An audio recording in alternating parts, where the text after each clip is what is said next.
Welcome, dear friend. Welcome to Monk's Temple. Come in. Find a space to settle, whether you are sitting or lying down. Let the world outside soften for a while. Listen to the sound of your own breathing, that gentle rhythm that has been with you since your first moment. This breath is your anchor to the here and now.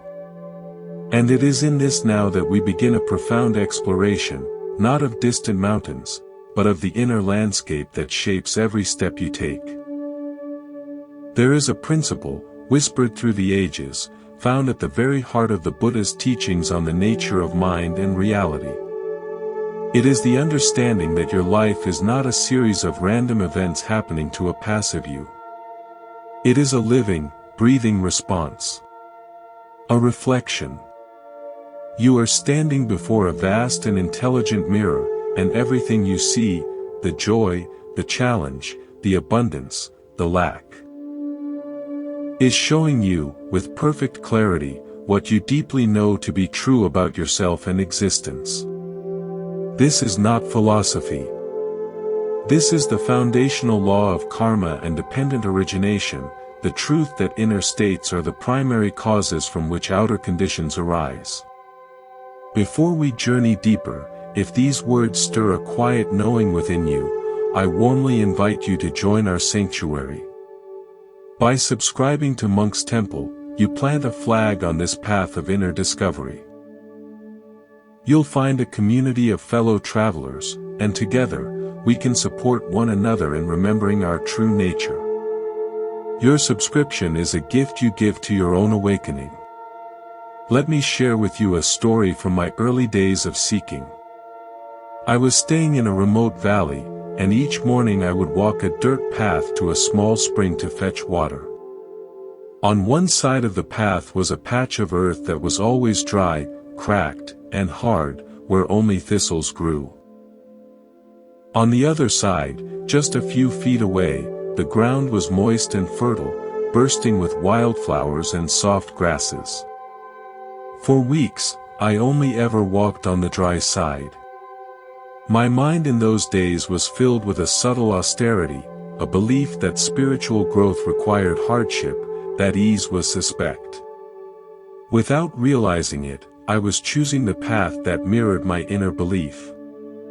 One morning, an old villager pointed to my sandals, caked in the pale dust of the barren side. He said nothing, just gestured with a gentle smile to the other side of the path. I stepped over. The earth was soft under my feet. The scent of blossoms filled the air. The path to the same spring was transformed. The valley had not changed. Both paths had always been there. But I had only been choosing the one that reflected the inner landscape I carried. The Buddha taught, all that we are is the result of what we have thought. In that moment, I felt it in the very soil beneath my feet. I was not walking on dirt, I was walking on my own mind. This is the first and most gentle introduction to the mirror. You are always choosing, often unconsciously, the path that validates your deepest sense of how things are. Your outer world is not creating your inner world. It is confirming it. It is agreeing with you. To change the scenery of your life, you do not paint new images on the window. You must change the eyes that are looking out. This is the essence of right view in Buddhism. Seeing the source of the reflection, not just the reflection itself. Now, let's deepen our understanding with a new metaphor. Imagine your consciousness is not a mirror, but a vast, deep, and ancient bell, cast from a single piece of sacred metal. This bell hangs in the silent tower of your being. Its natural state is to be still and silent, possessing a profound, resonant potential. This is your Buddha nature, pure, uncontaminated, and whole. Now, your thoughts are the mallets that strike this bell. A thought of fear is a strike. A thought of lack is a strike.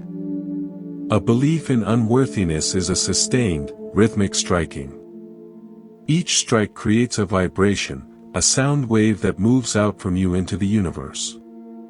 This sound is your emotional and energetic signature. What is your life? Your life is the echo of that sound returning to you. You are not hearing the initial strike. You are hearing the sound wave as it comes back, shaped by the world it has traveled through. If you are striking the bell with the mallet of struggle, you will hear the echo of struggle in your circumstances. You might shout at the echo, "Be quiet," but it will only return again, because you are still striking the bell. The Buddha's path of meditation is the practice of putting down the mallets.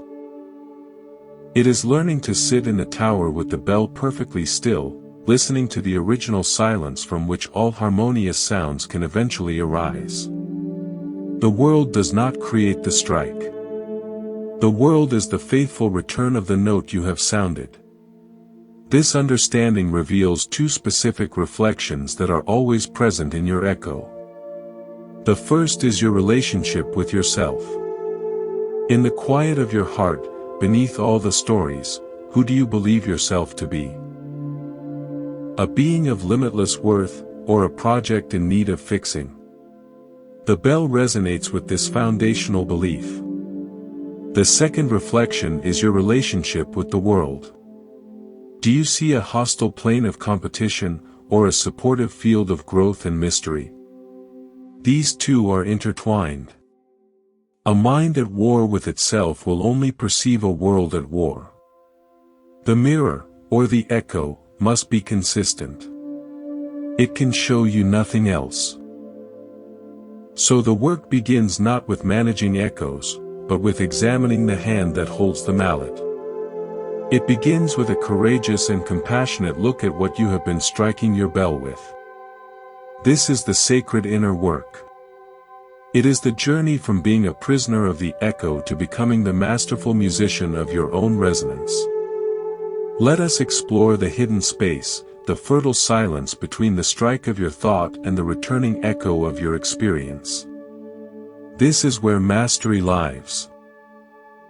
In the world of immediate appearances, this space feels like a delay, a lag, a frustrating gap between what you intend and what manifests. But in the deeper wisdom of Buddhism, this space is sacred. It is the field of potential, the realm of becoming. The Buddha taught of cause and effect, of seed and fruit. He did not say the fruit appears instantly beside the seed. He described the necessity of the unseen journey. The rooting in the dark soil, the drawing of nutrients, the patient push toward the light. I recall a gardener I met in the foothills of the Himalayas. Her garden was a tapestry of abundance, yet she spoke most passionately not of her blossoms, but of the two types of rain. There is the rain you see, she said, the downpour that immediately waters the leaves. It is urgent and loud. But it runs off the hard soil quickly. Then, there is the slow, all-night drizzle. It does not make a sound on the leaves. It sinks deep, down to the thirstiest roots. This is the rain that truly changes the plant. She pointed to her most vibrant flowers. These were grown by the silent rain. The visible rain is the reaction, the drizzle is the response. One creates a momentary show of green, the other builds resilience from the roots up. Your mind is the sky. Your dominant thoughts and feelings are the type of rain you choose to send down upon the soil of your life. The immediate, reactive downpour, the anxiety, the frantic desire, the sharp complaint, is like the loud rain. It creates a lot of drama on the surface, but it does not penetrate to nourish lasting change. It often just erodes the topsoil. The slow, steady drizzle, the calm, repeated, felt assumption of a new truth, is the one that sinks in unseen. It works in the sacred delay. It softens the hard-packed earth of old beliefs and reaches the roots of your being. What you are calling a delay in manifestation is often simply the profound and necessary time it takes for the gentle rain of your new intention to reach the root system and begin its invisible work. Do not mistake the lack of surface noise for a lack of effect. The most powerful transformations are born in the silent, drizzling dark. This brings us to a profound shift in action. Most of us, when we desire change, operate from what can be called the cycle of the echo chaser. It is a tiring, frantic dance. First, we hear an unpleasant echo in our lives, a lack, a conflict, a struggle. We then stare at that echo, analyze it, complain about it, and in our frustration, we strike the bell again with the same heavy mallet of our worry, hoping the next echo will be different. It never is. We are chasing echoes, trying to correct the returning sound by making the same noise louder. This is samsara, the cycle of conditioned suffering. The path of wisdom, the path out of this cycle, is to become the source tuner. You must turn your back on the echo. Not in denial, but in understanding. You walk calmly back to the bell tower. You ignore the chaotic sounds returning from the valley. You pick up a different mallet, one wrapped in the soft leather of a new belief. And you strike a new note. A clear, pure note of, I am enough, or, all is well, or, I am guided. You strike it once. Then you sit in the tower, in the silence after the strike, and you hold the feeling of that note in your heart. You become the living embodiment of that frequency. You let the old echoes crash against the walls outside, they are just the ghost of an old song finishing its journey. Your entire focus is on maintaining the purity of the new note you have just sounded. This is right effort. This is the work. The echoes will change on their own, in time, as a natural consequence. You are not the manager of echoes, you are the tuner of the source. Let me share a story about this tuning. Years ago, I spent time in a monastery that was also a sanctuary for injured birds. There was one bird, a finch with a damaged wing, that could not fly. It lived in a large, sheltered aviary. Each day, the caretaker would not just feed the bird. He would sit beside it and whistle. But he did not whistle random notes.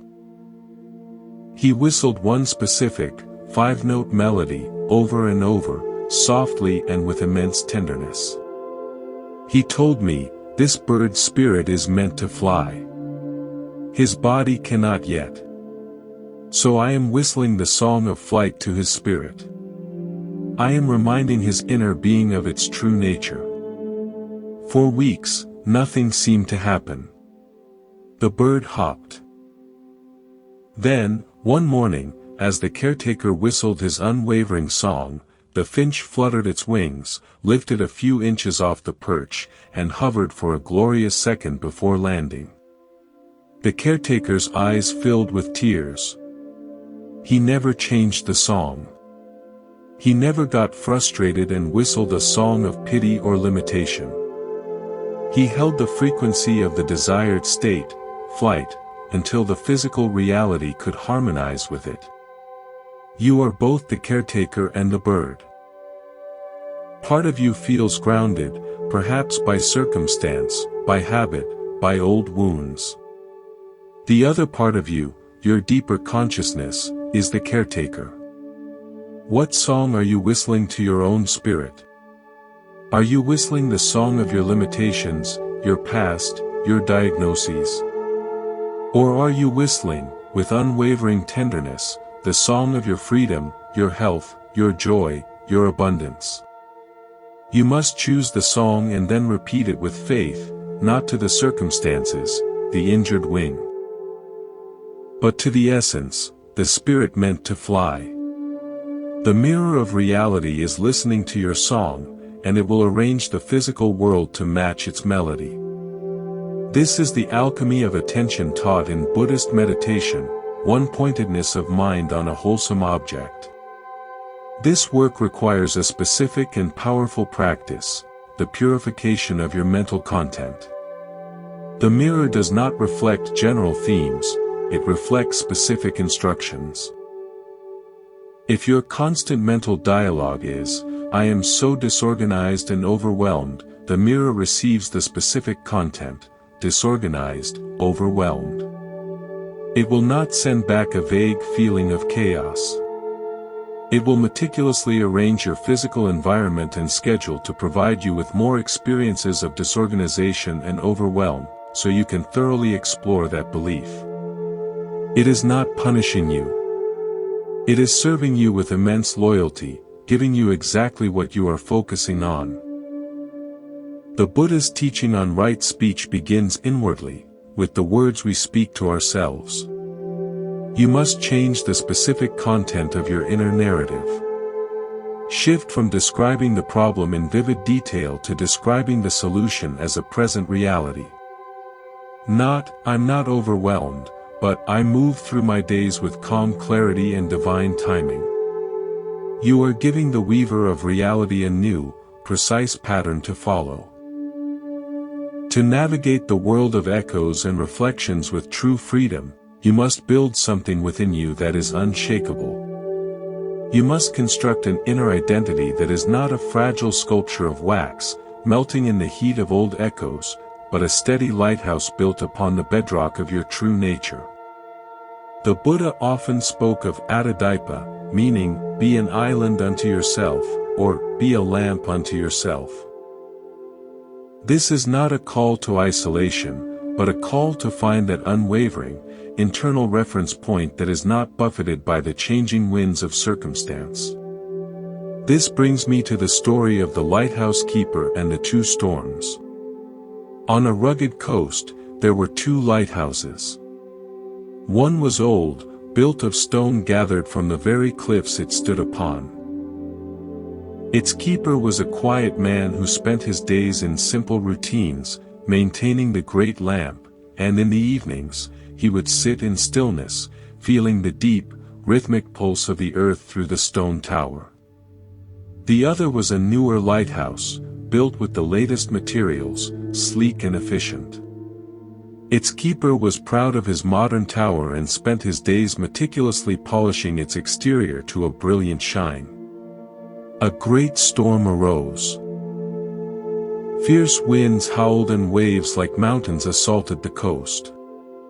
The keeper of the new lighthouse was frantic. He ran about, trying to secure shiny fittings that were rattling, wiping spray from the windows to maintain his clear view of the chaotic sea.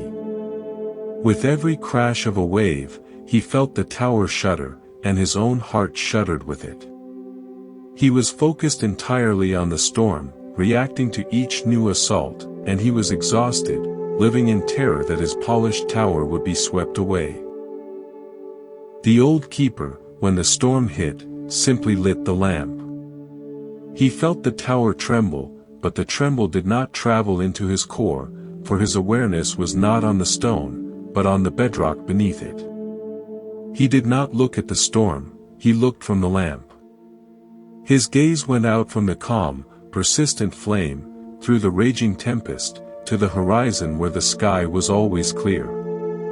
He tended the flame, not the storm. His identity was not keeper of a tower in a storm, but source of the guiding light. The storm eventually passed.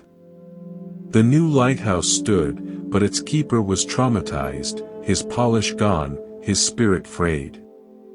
The old lighthouse stood, its keeper serene, having never for a moment forgotten who he was and what his purpose was, not to fight the storm, but to shine despite it. You are the keeper. Your chosen inner identity, I am peace, I am abundance, I am love, is your lamp. The storms are the old echoes, the lingering circumstances, the doubts, the delays. If you identify with the storm, I am a victim of this chaos, I am struggling, you will exhaust yourself trying to polish the windows while the waves crash. But if you identify with the lamp, you tend to the flame of your chosen truth. You feed it with your attention. You protect it from the winds of doubt. And you look out from that flame at the storm. Your reality becomes defined by the source of the light you hold, not by the darkness it illuminates. This is how you build an inner citadel. How do you tend this lamp? Through a practice I call sovereign declarations. These are not frantic affirmations whispered against fear. They are calm, present-tense statements of truth, spoken from the stillness of the bedrock, not the trembling of the tower. You do not say, I will be peaceful, while your heart races. You pause. You find your breath. You touch the stillness beneath the weather of your emotions. And from that place, you declare, I am peace. You are not describing a feeling, you are invoking a reality from a deeper level of being. You are striking the bell with the mallet of sovereignty. You do this not once, but as a daily practice of resetting your inner compass to true north, regardless of the magnetic pull of old storms. This work aligns with the Buddhist concept of samma sankappa, or right intention. It is the purification of the will, the setting of your heart upon freedom, kindness, and harmlessness. A sovereign declaration is the application of right intention to your self-concept. Your intention is to know yourself as whole. So you declare your wholeness, not as a wish, but as a command from the deepest level of your authority. Now, let's weave in another story, about the clay and the kiln. A student potter was struggling. She could center the clay on the wheel beautifully. She could shape exquisite, thin-walled vessels. But when she fired them in the kiln, many would crack or even shatter. She focused on perfecting her shaping technique, but the breakage continued. Her master finally asked her, "What is the temperature of your kiln?" She replied, "I heat it until it is hot enough." The master shook his head. The clay must undergo a trial by fire to become pottery. If the kiln is not brought to the precise, sustained temperature needed to transform the clay's very structure, the most beautiful form will not hold. The form is shaped in the soft, forgiving world of the wheel. It is made permanent in the fierce, unchanging heat of the kiln. Your beautiful new intention, your well-shaped vessel of, I am prosperous, or, I am healed, is formed on the wheel of your quiet meditation. But it is made permanent in the kiln of embodied persistence. The kiln is your daily life. The heat is the pressure of old patterns, doubts, and external circumstances that seem to contradict your new shape. This is not a flaw in the process, it is the essential firing process. If you pull your beautiful, soft intention out of the heat the moment things get uncomfortable, this isn't working, it will remain soft and collapse under the weight of reality. But if you can leave it in the kiln, if you can persist in feeling prosperous while looking at a bank statement, if you can persist in feeling healed while sensing a symptom, you are allowing the transformative fire to do its work. The heat is not destroying your vessel, it is vitrifying it, making it strong enough to hold water in the real world. The mirror respects only what has been fired in the kiln of consistent experience. Wishes shaped on the wheel are beautiful, but often fragile. Truths that have endured the fire become unbreakable reality. This is why the sacred delay is a gift. It is the firing time. It is where your new identity is tempered and made real. Do not curse the heat of the kiln. Respect it. Understand that it is the necessary partner to the wheel. Your job is to maintain the kiln at the right temperature, the temperature of your unwavering faith, until the transformation is complete. The cracking you fear is just the shedding of old, unfired material that was never meant to be part of the final, enduring form. Now we arrive at one of the most subtle and powerful arts on this path, the art of selective confirmation. This is not denial. It is the conscious, deliberate choice of where to place the weight of your belief and attention within the vast field of your experience. The Buddha taught about yathabhutananadasana, seeing things as they really are. At first glance, this might seem to mean staring unflinchingly at every problem. But on a deeper level, seeing things as they really are means recognizing that the solid problem is just one wave in an ocean of potential, and that your consciousness has the power to choose which wave to ride into shore. Your mind is a master storyteller, and it is always narrating your experience. The key question is, what genre is your story? Is it a tragedy, a thriller full of lack and danger, a drama of perpetual struggle? Or is it a story of gentle unfolding, of mysterious support, of quiet miracles and deepening peace? The mirror of reality is your loyal publishing house. It will faithfully print and distribute whatever manuscript you consistently provide. If you hand it a manuscript filled with chapters of worry, evidence of lack, and prophecies of failure, it will produce a world that feels like a physical copy of that book. You will live within the pages of your own fearful narrative. The transformative practice is to become the author-editor. You must first notice the old, worn-out manuscript you've been submitting. Read a page of your inner dialogue. Nothing ever works out for me. I always have to struggle. People can't be trusted. See it for what it is, a story, not an immutable truth. Then, with the calm authority of an editor, you take your red pen. You do not just delete the old sentences, you write new ones. You write from the perspective of the character who has already overcome, who is already whole, who already lives in a friendly universe. Solutions appear for me with ease. I am supported in surprising ways. I encounter kindness everywhere. You write these new sentences not as hopeful fiction, but as the truer story that has been waiting beneath the surface noise. You then begin to submit this manuscript, page by page, thought by thought, to the publishing house of reality. Let me illustrate with a story, the tale of the two archivists. In a great library, there were two archivists tasked with documenting the history of the same kingdom. The first archivist, Anya, had a lens of conflict. She collected every record of battle, every scroll detailing disputes, every account of famine and strife. Her history was a monumental, multi-volume work titled The Chronicle of Enduring Struggle. It was heavy, dense, and reading it filled one with a sense of grim inevitability. The second archivist, Elara, had a lens of coherence. She collected records of treaties, innovations in agriculture, songs of celebration, letters of love and reconciliation, stories of communities rebuilding.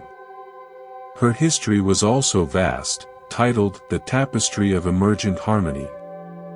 Reading it, one felt a sense of resilient hope and interconnected progress. Both archivists used only real, verified documents from the library. Neither fabricated evidence.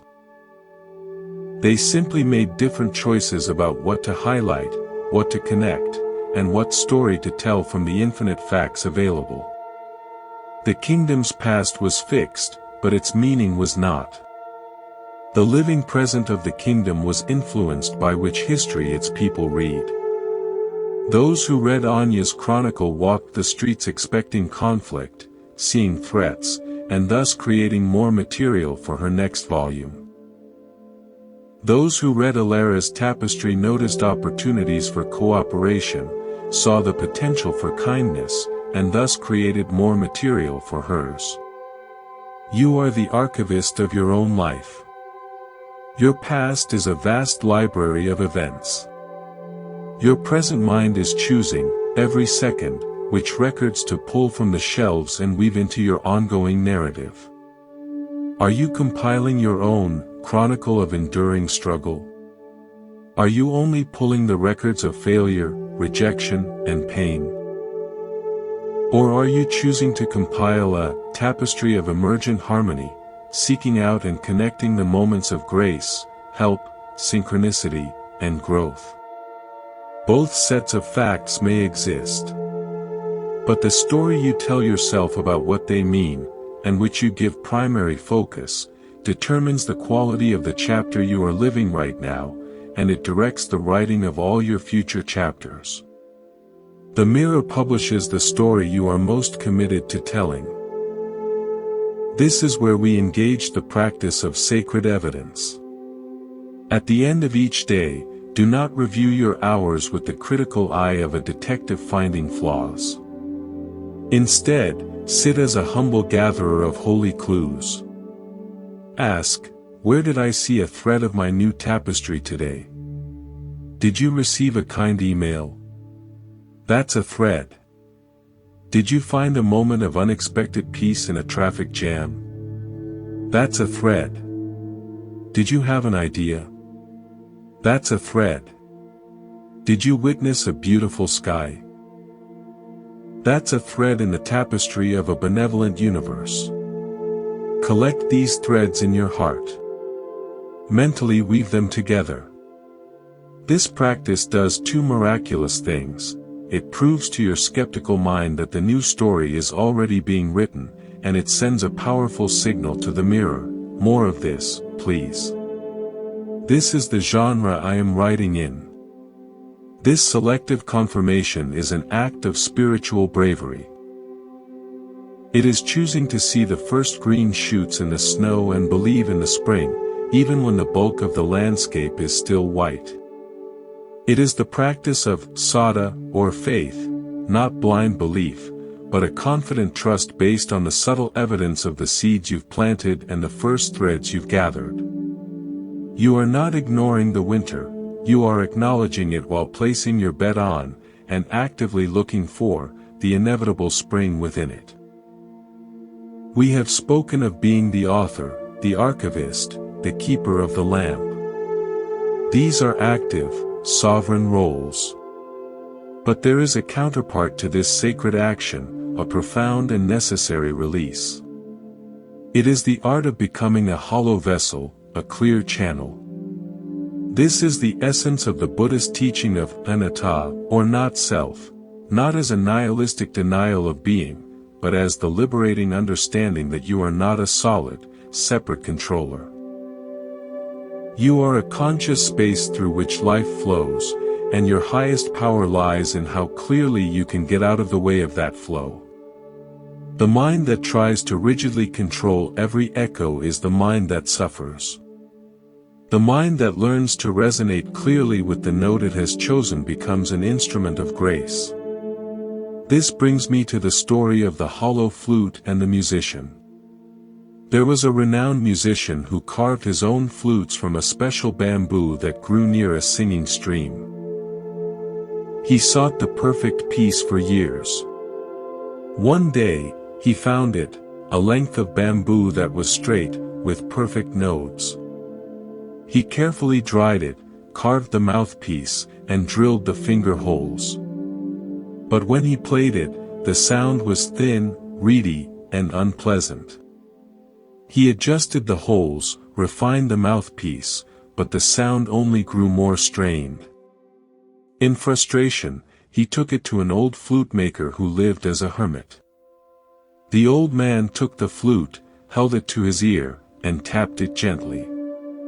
He smiled. "You have carved a flute," he said, "but you have not hollowed it. You left the core inside. The beauty is not in the carving of the outside, but in the emptiness within. The music is not made by the bamboo.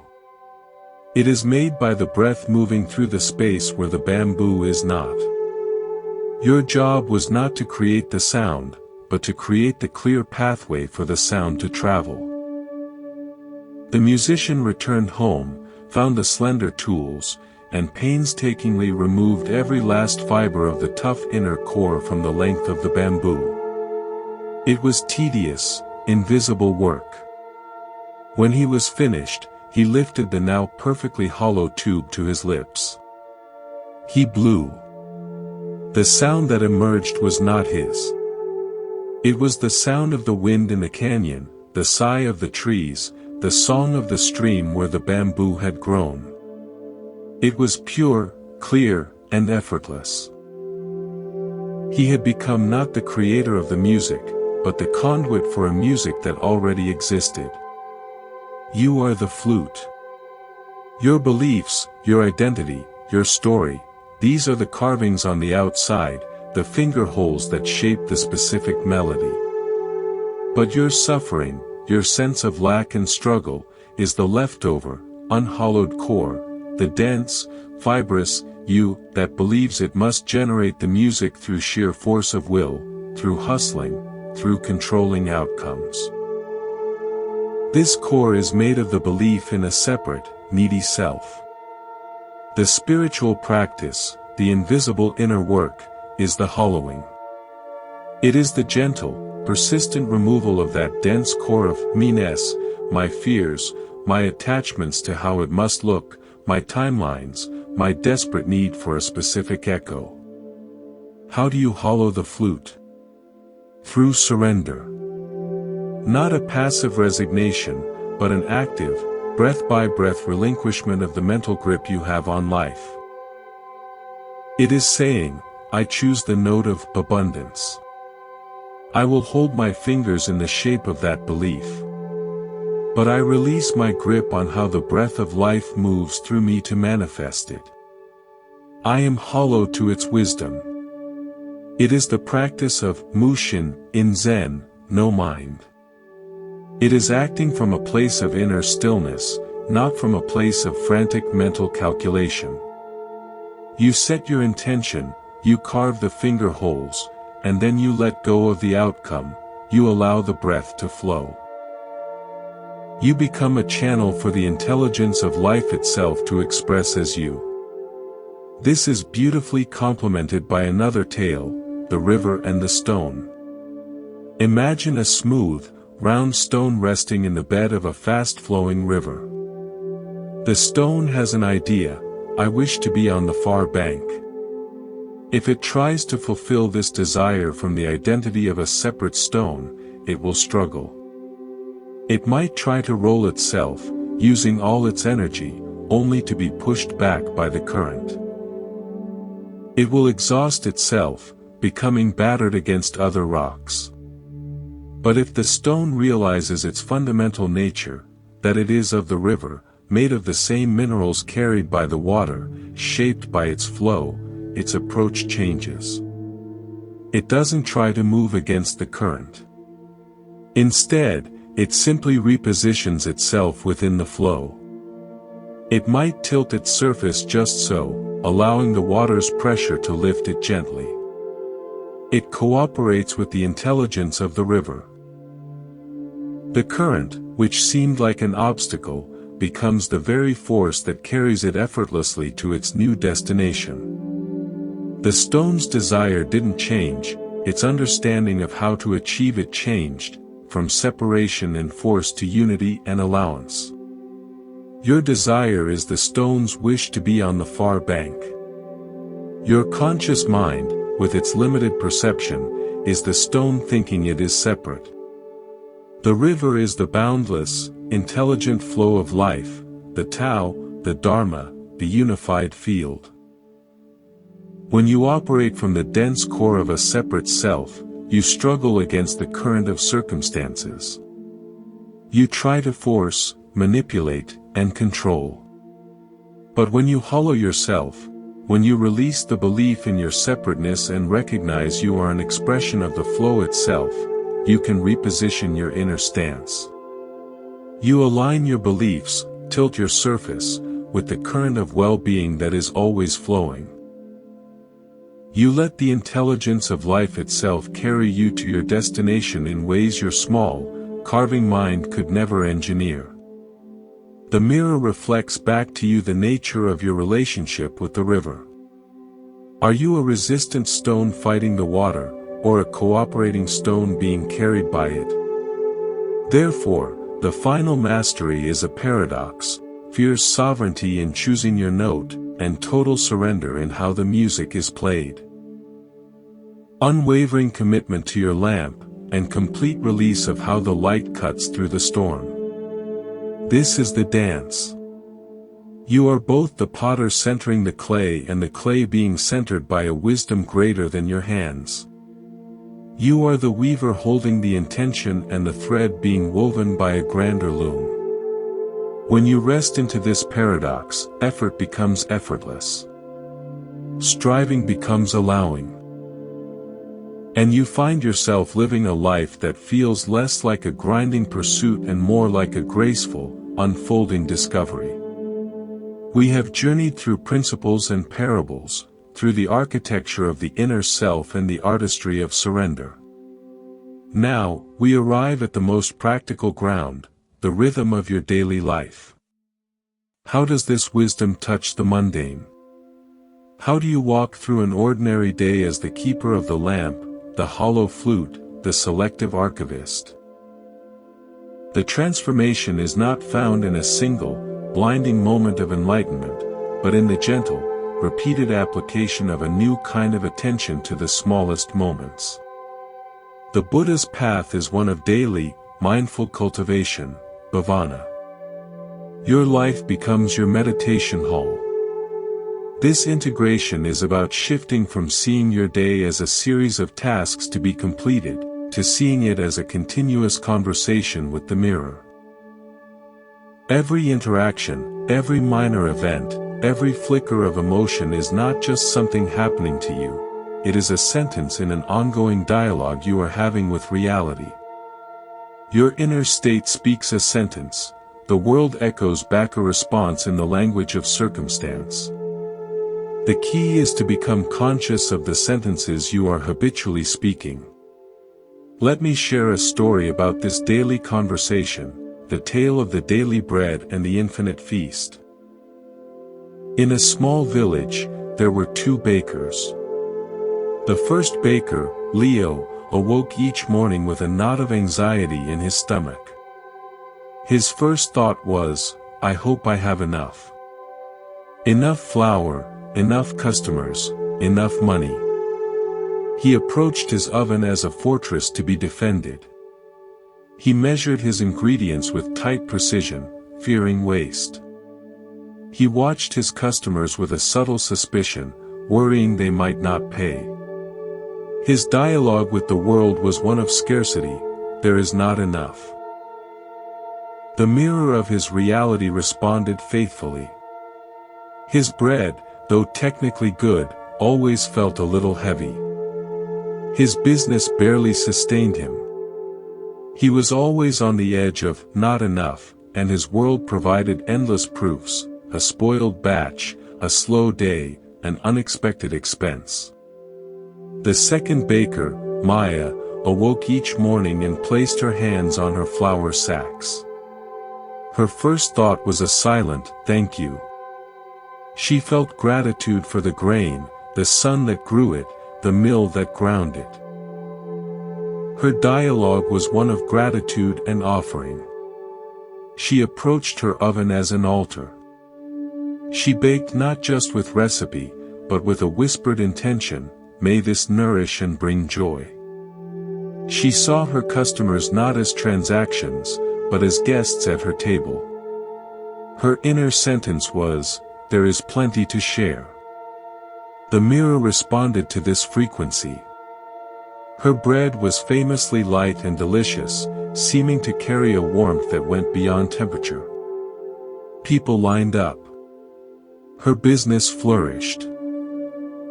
Surprising opportunities for better flour or new customers seemed to find her.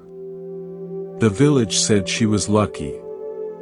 But she was simply engaged in a different, more generous conversation with the same world.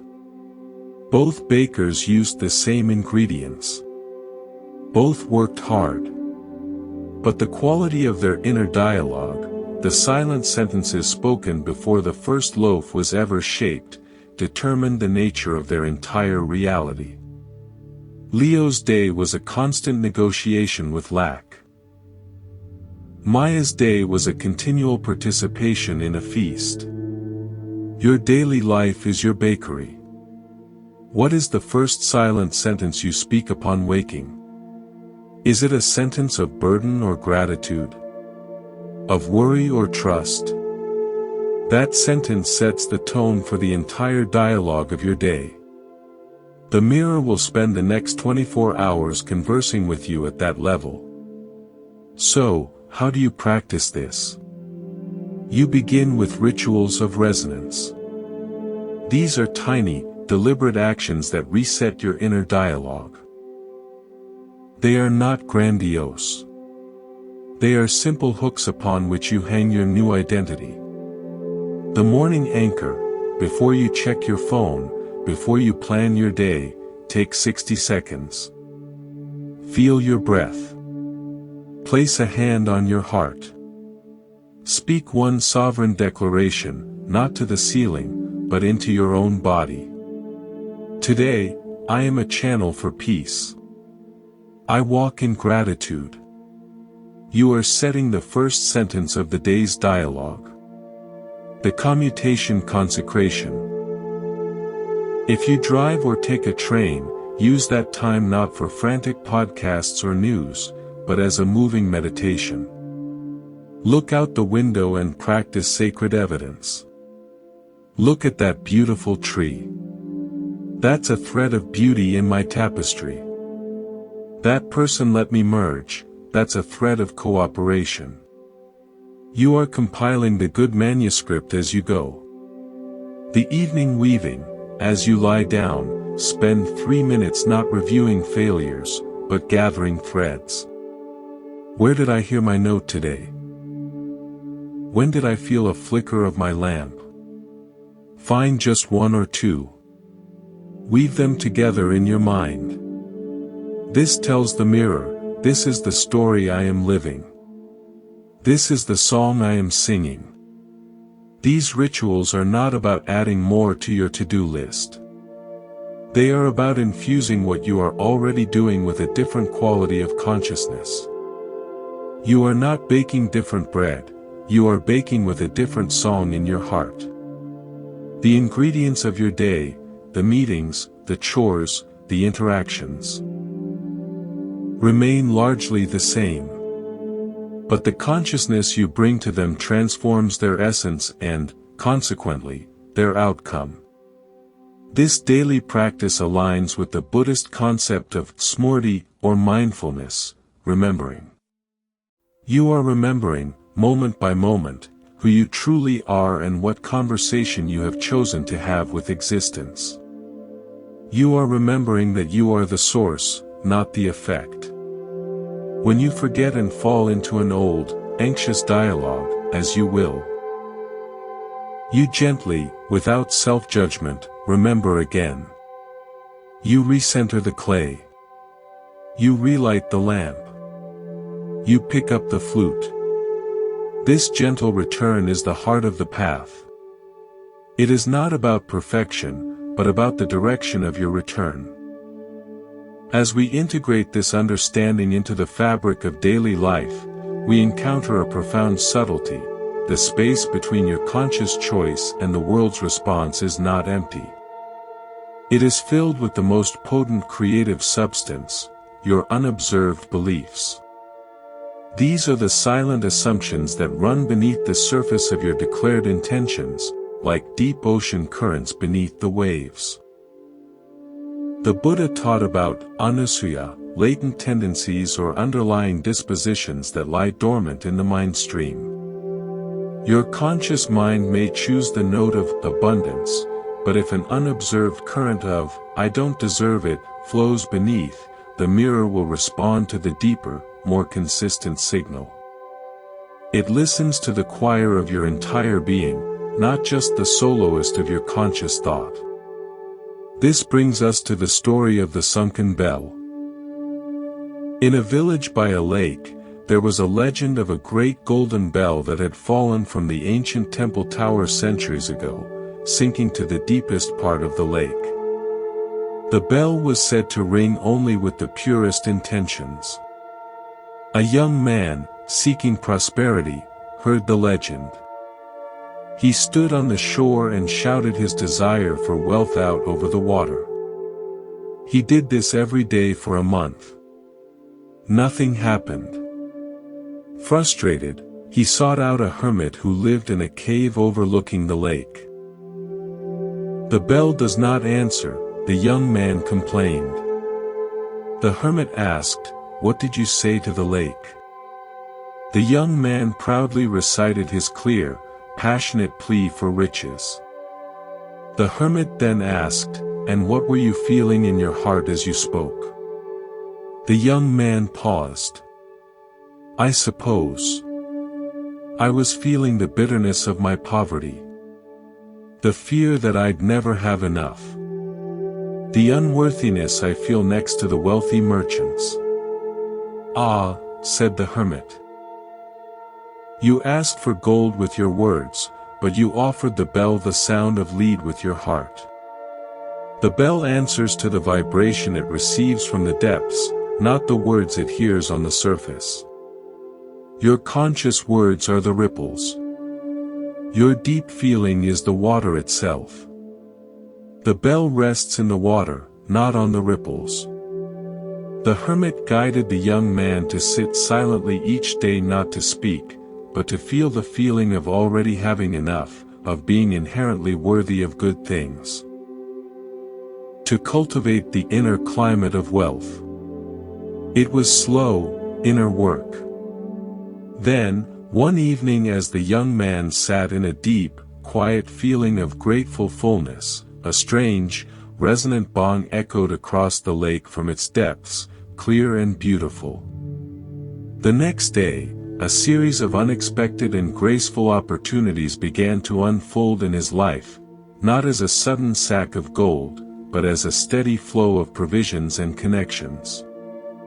The sunken bell had answered the changed water of his being. Your unobserved beliefs are the water in which your sunken bell rests. Your conscious affirmations are the ripples on the surface. For the reflection to change permanently, you must warm and clarify the entire body of water. This is the work of deep introspection, of meditation and self-inquiry. It is asking, in the quiet, what do I truly believe, in my gut, about my worth, my safety, my capacity for love? And then, with great compassion, applying the light of awareness to those hidden places. You don't violently rip out the old beliefs, you illuminate them with understanding and gently, persistently, introduce a new feeling tone until it becomes the new, deeper water. The mirror has no choice but to reflect the changed medium. On this path of conscious creation, a delicate balance must be understood, the dance between sacred effort and allowing grace. In Buddhism, this is the middle way between asceticism and hedonism, between straining and sloth. It is the balance of virya, energy, and passaddhi, tranquility. You must aim the bow with all your focus, and then you must release the string without a tremor of attachment to the arrow's flight. Effort without grace is exhausting struggle. Grace without conscious direction is passive drifting. Mastery lies in their marriage. Let me illustrate with the story of the archer and the still target. There was a master archer whose arrows never seemed to miss. A student, obsessed with technique, watched his every move, the placement of the feet, the draw of the bowstring, the release of the fingers. He mimicked it perfectly, yet his arrows often went wide. One day, he finally asked for the secret. The master did not speak of technique. He said, "There are two archers. The first believes he must force the arrow to the target. His mind is on the tension of the string, the power of his arms, the wind he must fight. He is at war with the space between him and the target. The second archer knows a different truth. He understands that the target, in its perfect stillness, is pulling the arrow toward it. His job is not to force, but to become so still himself, so aligned, that he simply removes all obstacles between the arrow and its inevitable home. He does not shoot the arrow. He allows the target to claim it." The student was confused. "But you still draw the bow. You still aim." "Ah," smiled the master.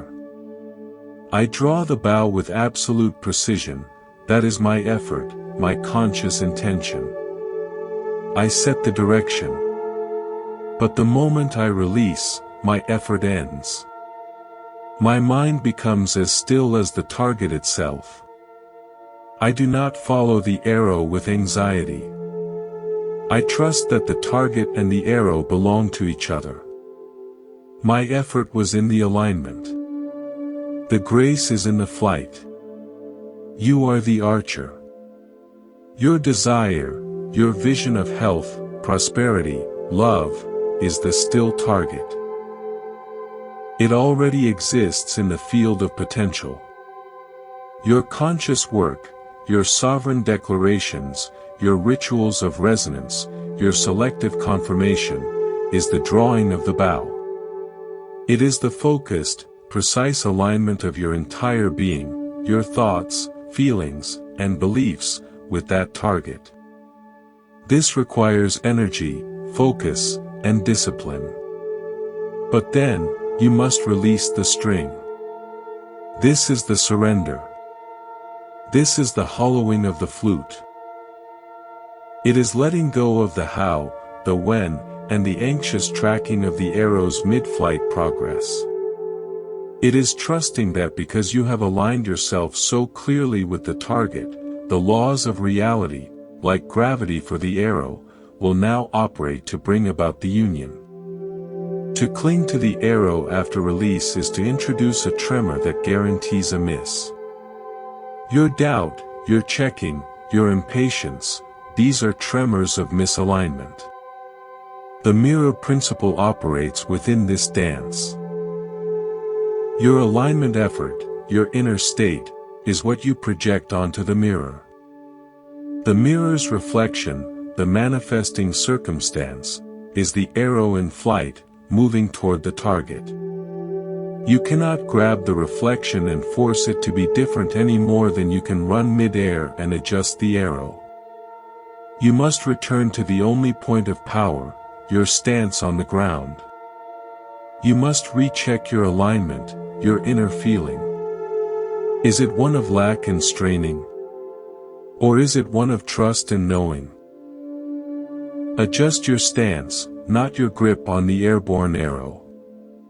This is why the sacred delay is essential. It is the flight time. It is the space where grace operates, where the invisible forces you have aligned with do their work. To spend this flight time in anxiety is to be like an archer running downrange, shouting at the arrow, trying to steer it with his hands. It guarantees failure and exhaustion. The master archer releases, lowers his bow, and breathes. He tends to his next arrow, or simply appreciates the sky. He knows the process is now in the hands of a larger law. Your practice, then, is twofold. First, the diligent, daily work of aligning your inner world with your target, clearing the water for the sunken bell, hollowing the flute, choosing the manuscript. Second, the cultivated art of release. of turning your attention to the beauty of the present moment, to gratitude for what is, trusting that your aligned intention is now a living force in the world, moving with a wisdom that surpasses your own linear plans. Effort and grace. Alignment and trust. This is the middle way of the mirror. We arrive now at perhaps the most profound nuance of the mirror principle. The reflection is not a flat picture of what you want. It is a living, dynamic portrait of who you are becoming in the process of wanting it. The Buddha taught about bhava, the process of becoming.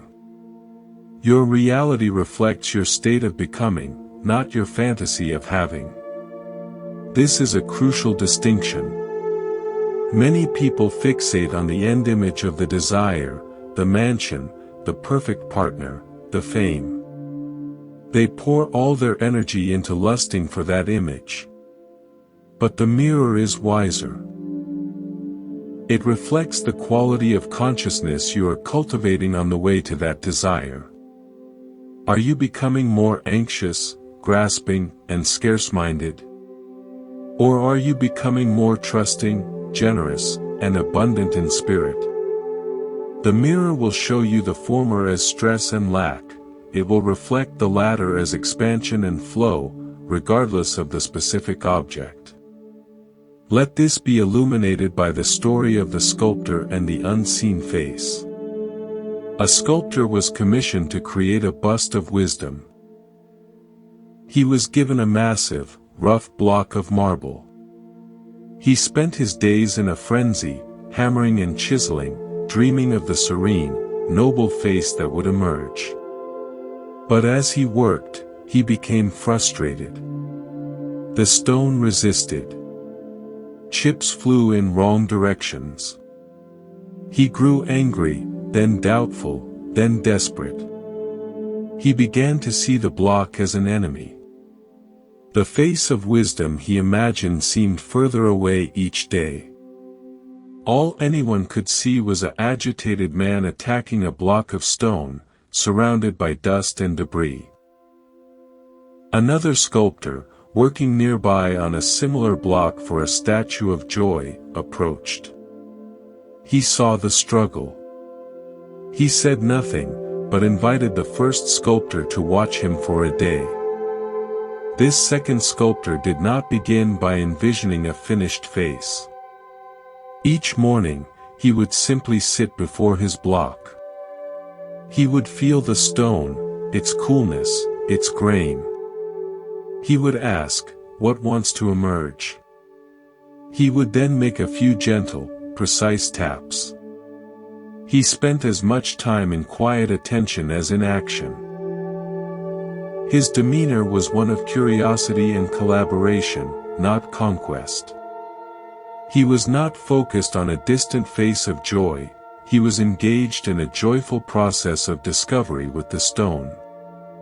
Over time, observers noticed something remarkable. The sculptor's own face had taken on a relaxed, joyful expression. And the stone, under his hands, was beginning to reveal a form that seemed naturally, effortlessly joyous. The first sculptor understood. He had been trying to impose the image of wisdom onto the stone, and in doing so, he had become foolish, impatient, and unwise. The mirror of his process showed him only struggle. The second sculptor was allowing the essence of joy to guide the process, and in doing so, he had become joyful, and the stone reflected that becoming. The finished face was almost secondary. The transformation was in the sculptor himself. Your desire is the block of marble. Your current life is the unfinished sculpture. The you that is working on it, your thoughts, emotions, and beliefs, is the sculptor. The mirror of your daily reality does not show you the fantasy of the finished masterpiece hanging in a gallery. It shows you the sculptor at work. It shows you your own face, etched with the quality of your effort. Are you a frantic, grasping artist, creating a world of dust and frustration? Or are you a calm, trusting collaborator, creating a world of engaged, peaceful discovery? The specific form your desire takes will be a direct consequence of the being you hone in the process of creating it. Therefore, the most powerful question is not, do I have what I want? The transformative question is, who am I becoming as I move toward what I desire? If you desire wealth but are becoming more greedy, anxious, and isolated in the process, the mirror will give you a reality that matches that becoming, perhaps a sum of money accompanied by loss and anxiety. If you desire wealth and are becoming more generous, trusting, and abundant in feeling, the mirror will reflect a reality of increasing flow and shared prosperity. The end result is not just an object, it is the person you have fashioned yourself into along the way. This is the ultimate purpose of the mirror, soul-making. It is the Buddha's path of purification. The circumstances are the grindstone upon which your character is sharpened.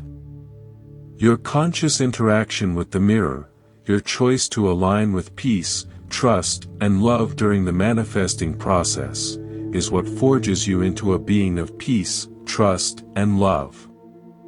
And a being of peace, trust, and love naturally inhabits a peaceful, supportive, loving reality. The reflection and the source become one. We have traveled a great distance together, from the first recognition of the mirror to the deepest nuances of becoming. Now, let us bring this journey home to the most immediate and human of all reflections, your world of relationships. Every person you meet, every interaction you have, is a living, breathing fragment of the mirror, showing you the state of your own heart. The Buddha's teachings on Brahmaviharas. The sublime abidings of loving kindness, compassion, appreciative joy, and equanimity, are not merely ethical guidelines. They are the master keys to the most important reflections you will ever see.